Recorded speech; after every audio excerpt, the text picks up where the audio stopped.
3 जुलै 2025 रोजी मध्यरात्री साईनगर भागात साईकृपा कॉलनी येथे पोलीस स्टेशन राजापेठ येथील डीबी पथक पेट्रोलिंग करीत असताना एक संशयित पांढऱ्या रंगाची 4 चाकी वाहन साई मंदिराकडे येताना दिसले असता त्यांनी सदर वाहनास थांबण्याचा इशारा दिला असता सदर वाहन चालकाने त्याच्या ताब्यातील वाहन न थांबवता रस्त्याच्या कडेला असलेल्या लोखंडी खांबाला धडक दिली। लगेच गाडीच्या खाली उतरून संशयित वाहनाकडे गेले असता त्यातील 2 इसम हे गाडीचे दार उघडून मधुसूदन कॉलनीकडे पळून गेले। सदर संशयित 4 चाकी वाहनाच्या चालकाने सदरचे वाहन मागे घेत असताना त्यातून एक पांढऱ्या रंगाची कापडी पिशवी खाली पडली व सदर 4 चाकी वाहन हे साई मंदिराकडे घेऊन पळून गेला। त्यानंतर सदर वाहनामधून पळून गेलेल्या 2 इसमाचा पाठलाग केला असता त्यातील एक इसम हा पळत असताना नालीमध्ये पडल्याने मिळून आला। त्यास ताब्यात घेऊन त्याचे नाव गाव विचारले असता त्याने त्याचे नाव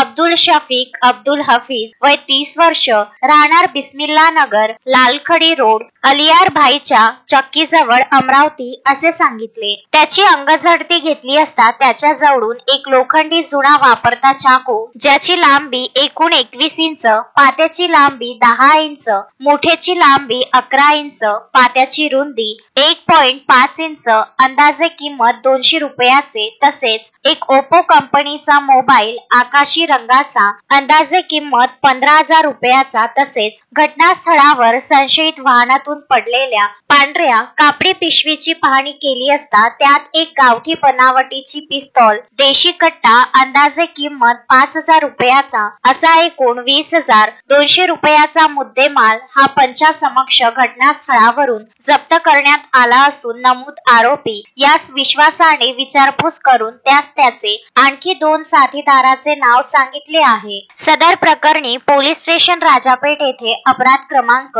306/2025 कलम 3/25 4/25 आर्म ऍक्ट सह कलम 3(5) भारतीय न्याय संहितानुसार गुन्हा नोंद करण्यात आला आहे। सदर गुन्ह्याच्या तपासात आरोपी नामे अब्दुल शफीक अब्दुल हफीज वय 30 वर्ष राहणार बिस्मिल्ला नगर लालखडी अमरावती यास अटक करण्यात आली असून सदर आरोपीचा 5 जुलै 2025 पर्यंत PCR घेण्यात आला आहे। सदर गुन्ह्यात नमूद 2 आरोपीचा शोध घेणे सुरू असून तपास सुरू आहे।